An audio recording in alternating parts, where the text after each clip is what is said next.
ان میں دو چیزیں بہت نمایاں اور معروف تھیں جن کو قرآن نے پھر حرمت کے دائرے میں بیان فرمایا۔ ایک تو ربا، یعنی قرض دینا اور قرض پر اضافے کا تقاضا کرنا، یہ عرب معاشرت میں بہت عام تھا۔ قرآن مجید نے تدریجاً اس کی اصلاح کی اور پھر ایک مرحلے میں جا کر ربا کو حرام قرار دیا۔ احل اللہ البیع وحرم الربا۔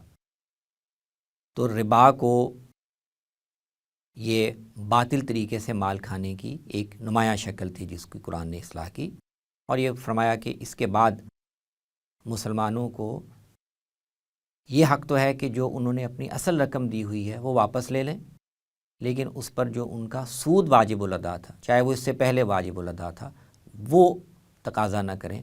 اللہ تعالیٰ نے وہ واجب الادا سود وہ ختم کر دیا ہے۔ اب صرف تم اپنے رؤوس الاموال، اپنی اصل رقم لوگوں سے واپس لے سکتے ہو۔